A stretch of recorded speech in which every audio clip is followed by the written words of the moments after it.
এই সাউন্ড আরো কমাও।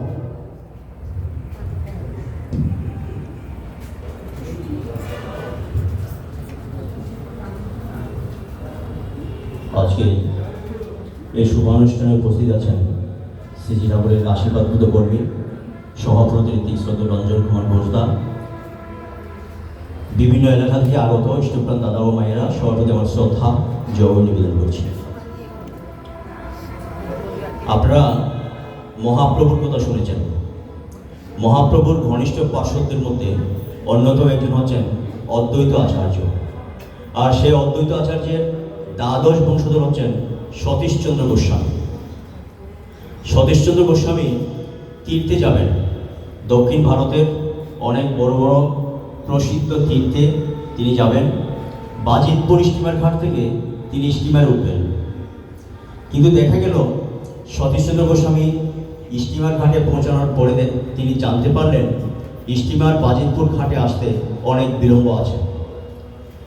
এদিকে সতীশচন্দ্র গোস্বামীর একজন প্রিয় ভক্ত, প্রিয় শিষ্য পুলিন বিহারী ঘোষ। পুলিন বিহারী ঘোষ ছুটে এসে তার গুরুজিকে বলছেন যে গুরুজি, কাছেই আমার বাড়ি, আপনি কিছুক্ষণ যদি আমার বাড়িতে বিশ্রাম নিতেন তাহলে আমি বড় কৃতার্থ হতাম।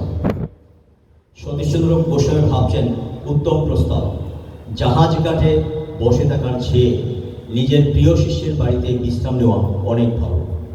তিনি চললেন পুলিন বিহারী ঘোষের বাড়িতে, আর বাড়িতে গিয়ে দেখছেন সেই বাড়ির দেওয়ালে লেখা আছে, ভোগ্যবস্তু সামনে রেখে ত্যাগ করাই প্রকৃত ত্যাগ, নচেত ত্যাগ ভ্রান্তি মাত্র। ভোগ্যবস্তু সামনে রেখে ত্যাগ করাই প্রকৃত ত্যাগ, নচেত ত্যাগ ভ্রান্তি মাত্র।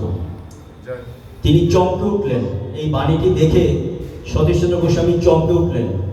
তার শিষ্যকে জিজ্ঞাসা করছেন, এই বাণীটির উৎসকে বাণীটির উৎসকে পুলিন বিহারী ভয়ে তটস্থ, কারণ আগে দীক্ষা নিয়েছেন সতীশচন্দ্র গোস্বামীর মাধ্যমে। সতীশচন্দ্র গোস্বামীর দীক্ষা গুরু হচ্ছেন সতীশচন্দ্র গোস্বামী। আবার এই ইদানিং তিনি ঠাকুর অনুকূলচন্দ্রের ভক্ত হয়ে পড়লেন।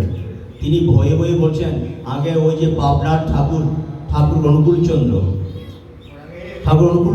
এই বাণীটির উৎস। তিনি ভাবছেন সত্যিই তো ভোগ্যবস্তু সামনে রেখে ত্যাগ করা প্রকৃত ত্যাগ, নচেত ত্যাগ ভ্রান্তি মাত্র। যথাসময়ে স্টিমার এসে গেল। সতীশচন্দ্র স্টিমারে চাপলেন এবং দক্ষিণ ভারতের অনেক বড় বড় তীর্থে তিনি পরিভ্রমণ করেছেন। তার ইচ্ছা ছিল 6 মাস তীর্থ করবেন, কিন্তু দেখা গেছে সতীশচন্দ্র গোস্বামী দক্ষিণ ভারতের যেই তীর্থক্ষেত্রে যাচ্ছেন সেই তীর্থের দেবতাকে যখন তিনি প্রণাম করে উঠেই দেখছেন সেই দেবতার সিংহাসনে বসে আছেন ঠাকুর অনুকূলচন্দ্র। যেখানেই যাচ্ছেন, যেই তীর্থে যাচ্ছেন, সেই তীর্থেই তিনি দেখছেন যে সেই তীর্থের দেবতাকে প্রণাম করার পরে তিনি উঠে দেখছেন সেই দেবতার সিংহাসনে বসে আছেন ঠাকুর অনুকূলচন্দ্র। মনটা বড়ই চঞ্চল হয়ে পড়ল। তিনি 6 মাস তীর্থ করতে পারলেন না, 1 মাসের মাথায় ফিরে আসলেন। আর যেদিন সতীশচন্দ্রের স্টিমারখানা বাজিতপুর ঘাটে পৌঁছাবে সেদিন এক অভিনব ঘটনা ঘটল। ঠাকুর অনুকূলচন্দ্র সবাইকে বলে দিলেন, সতীশচন্দ্রের শিষ্যদের, আজকে তোদের গুরুজি আসছেন, তোরা সবাই খোল করতাল নিয়ে কীর্তন নিয়ে গুরুজিকে অভ্যর্থনা জানাবি। সবাই খোল করতাল নিয়ে সহস্র ভক্ত খোল করতাল নিয়ে কীর্তন নিয়ে তাদের গুরুজিকে অভ্যর্থনা জানাতে আসলেন। গুরুজি স্টিমার থেকে নেমে একে জিজ্ঞাসা করছেন, আমি তো 6 মাস পরে আসার কথা ছিল, আজকে আসবো এই কথা আমি কাউকে জানাইনি, তোমরা কি করে জানলে যে আজকে আমি আসবো? সবাই এক ব্যক্তি বলছেন, ওই যে পাবনার ঠাকুর তিনি বলে দিয়েছেন যে আপনি আজকে আসবেন, আপনাকে খোল করতাল নিয়ে কীর্তন নিয়ে অভ্যর্থনা জানানোর জন্য। এভাবেই ক্রমান্বয়ে সতীশচন্দ্র গোস্বামী ঠাকুরের প্রতি আনত হয়ে পড়লেন। একসময় ঠাকুরের দীক্ষা গ্রহণ করলেন এবং দীক্ষা গ্রহণ করার পরে তিনি তার গুরুর কাছে ঠাকুর অনুকূলচন্দ্রের কাছে নিবেদন করলেন যে আগে আপনার এই মহানাম আমার মতো সতীশচন্দ্র গোস্বামী একজনে পেলে চলবে না, এই মহানাম চতুর্দিকে ছড়িয়ে দিতে হবে। আপনি একার পক্ষেও এই নাম সবাইকে ছড়িয়ে দিতে পারবেন না, আমাদেরকে সুযোগ দিন, আমাদেরকে অধিকার দিন, আমরা যাতে আপনার এই মহামন্ত্র চতুর্দিকে ছড়িয়ে দিতে পারি। তার প্রস্তাবে তখন থেকেই ঋত্বিক প্রচলন হলো এবং এই ঠাকুরের বার্তাবাহী কর্মে ঋত্বিকদের মাধ্যমে ঠাকুরের এই দিকটা চতুর্দিকে সারা বিশ্বে আজকে ছড়িয়ে পড়েছে। এভাবে ঠাকুর অনুকূলচন্দ্রের বয়স যখন মাত্র 30 বছর, বাংলা 1325 সন, তখন কুষ্টিয়াতে এই ভারতীয় উপমহাদেশের সতীশচন্দ্র গোস্বামীর মতো বড় বড় গুরুজনেরা, গোস্বামীরা সবাই একত্রিত হয়ে মিটিং করে সিদ্ধান্ত নিয়ে তারা কুষ্টিয়াতে বিশ্বগুরু উৎসবের আয়োজন করলেন এবং সেই বিশ্বগুরু উৎসবে এই ভারতীয় উপমহাদেশের সমস্ত গুরুজনদের, জ্ঞানীজনদের আমন্ত্রণ জানিয়ে তাদের সবার উপস্থিতিতে ঘোষণা করলেন, আপনার আমার সাধনের ধন যিনি, এই বিশ্বব্রহ্মাণ্ডের অধিপতি যিনি, পরম কারণিক যিনি, তিনি নরলোকে নরদেহে আবির্ভূত হয়ে মানব কল্যাণে নিয়োজিত, তিনিই আমাদের আরাধ্যদেব, তিনিই আমাদের এই বিশ্বব্রহ্মাণ্ডের গুরু। তাকে বিশ্বগুরু উপাধিতে ভূষিত করলেন। এখন কথা হচ্ছে, ঠাকুর অনুকূলচন্দ্র বিশ্বগুরু হন বা আর যাই কিছু হন না কেন, আমরা কেন তাকে গ্রহণ করব? আমরা গ্রহণ করবো একটি কারণে, আমরা একটি কারণেই গ্রহণ করব যে ঠাকুর অনুকূলচন্দ্র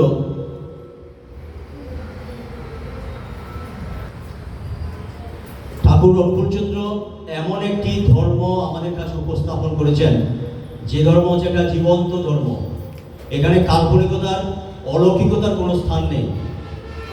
খুব সহজভাবে যদি বলি, আমি গীতা পাঠ করতে পারি, গীতার সার মর্ম উপলব্ধি করতে পারি, আমি কিছু তাত্ত্বিকভাবে জ্ঞান অর্জন করলাম। ভাগবত পাঠ করলাম, কিছু কাহিনী শুনলাম, কিছু তাত্ত্বিক জ্ঞান অর্জন করেছি। ঠাকুরের গ্রন্থাদি পাঠ করলাম, সত্যানুসরণ পাঠ করলাম, চোলাসাদি, নারীনীতি পাঠ করলাম, আমি কিছু তত্ত্বগত জ্ঞান অর্জন করলাম। কিন্তু এই তত্ত্বগত জ্ঞানটাকে আমি যদি আমার দৈনন্দিন জীবনে, প্রাত্যহিক জীবনে মূর্ত করে তুলি, তাহলে আমি বাস্তবভাবে ধর্ম পালন করি। পরম পূজ্যপাদ শ্রী আচার্যদেব সহজভাবে বলছেন, গ্রীষ্মের তীব্র দাবদাহে আপনার যখন শীতল বাতাস পাওয়ার খুব ইচ্ছা হয়, তখন আপনাকে কেউ যদি একটি হাত পাকা কাছে এনে দেয়, আপনি জানেন এই হাত পাকা ঘুরালে আপনি শীতল বাতাস পাবেন, কিন্তু আপনি অলসতাবশত আপনি পাখাটি ঘুরাচ্ছেন না, তাহলে শীতল বাতাস আপনি পাবেন না। তাহলে শীতল বাতাস পেতে গেলে হাত পাকা ঘুরাতে হবে, কর্ম করতে হবে, করো হও পাও। তাহলে আমি যদি হাত পাকা ঘুরাই, তাহলে আমি শীতল বাতাস পাবো।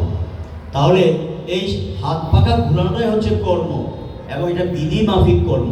যা করলে যা পাওয়া যায়, এটা ঘুরালে আমি শীতল বাতাস পাবো। এটাই হচ্ছে প্রকৃত শীতল বাতাস পাওয়ার জন্য যা করণীয়, সেই কর্ম পালন করার ধর্ম। আপনি অসুস্থ হয়ে পড়লেন, একজন ডাক্তারের কাছে গেলেন, তিনি আপনার সমস্ত লক্ষণ জেনে নিয়ে প্রয়োজনে কিছু পরীক্ষা নিরীক্ষা করে আপনাকে কিছু ওষুধপত্র তিনি পরামর্শ দিলেন, একটা ব্যবস্থাপত্র দিলেন, সেখানে কিছু ওষুধপত্রের নাম লেখা আছে, কোন সময়ে কী মাত্রায়, দিনে কয়বার, কোন সময়ে খাবেন, সব কিছু লিখে দিলেন। আপনি কি কি খাবার খেতে পারবেন, কি খেতে পারবেন না লিখে দিলেন, স্বাস্থ্যসম্মত কিছু নিয়মকানুন লিখে দিলেন। আপনি এই ডাক্তারকে ফিস দিয়েছেন, কাগজটা নিয়ে পকেটে রেখে দিয়েছেন। তাহলে আপনি জেনেছেন আপনার জ্বর হয়েছে, এই ওষুধ খেলে আপনার জ্বর কমে যাবে, আপনার ঘাড়ে ব্যথা, এই ওষুধ খেলে আপনার সেরে যাবে।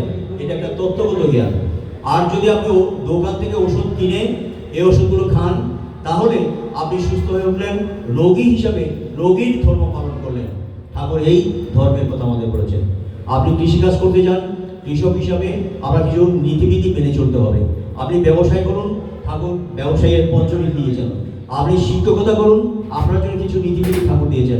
আপনি চিকিৎসক, আপনার জন্য কিছু নীতিবিধি দিয়েছেন।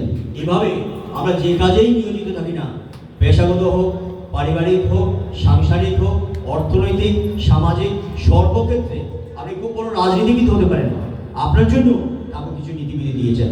এই নিয়মকানুনগুলো মেনে চলা, এটা হচ্ছে প্রকৃত ধার্মিকের কাজ। সেই জীবন্ত ধর্মের কথা ঠাকুর বলেছেন। আর এই জীবন্ত ধর্মের যারা অনুশীলন করে, তারা তাদের মধ্যে একটা সৈক্যতা গড়ে ওঠে, বন্ধুত্ব গড়ে ওঠে, তারা একত্রিত মিলিত হয়, ঠাকুর ইষ্ট প্রসঙ্গ করে, মঙ্গলময় কথা আলোচনা করে, আর এরই জন্য একটি ক্ষেত্র প্রয়োজন হয়। আজকে আমরা যে আঙ্গিকে দাঁড়িয়ে শ্রী ঠাকুরের নাম সংকীর্তন ও সৎসঙ্গে সমবেত হয়েছি, এটাও সেরকম একটি আঙ্গিক। এখানে আমরা সবাই মঙ্গলজনক কথাবার্তা বলবো, কিসে মানুষের মঙ্গল হয়, সমাজের মঙ্গল হয়। আমি অসুবিধায় পড়েছি, আপনি সেই অসুবিধার সমাধান কীভাবে আপনি জানেন আমাকে জানিয়ে দিলেন। এটা একে অপরকে সহযোগিতা করে, একে অপরকে পরামর্শ দিয়ে আমরা সবাইকে উৎসমুখী করে তুলব, সবাই পরম শান্তির পথে নিয়ে চলবো। তারই জন্যে আজকে এরকম একটি ক্ষেত্র আমাদের অতীব প্রয়োজন। আর অনেক দিন হয়ে গেল এই ক্ষেত্রটির কাজ শুরু হয়েছে। ঠাকুরের কাজ এরকম ধিমে তেতালি ভাবে হয় না। ইন্ডিয়াতে দেখবেন 6 মাসে একটা শ্রীমন্দির করে, 1 বছরে একটা শ্রীমন্দির করে, অথচ আমরা এখানে অনেক বছর আমরা কাটিয়ে দিয়েছি।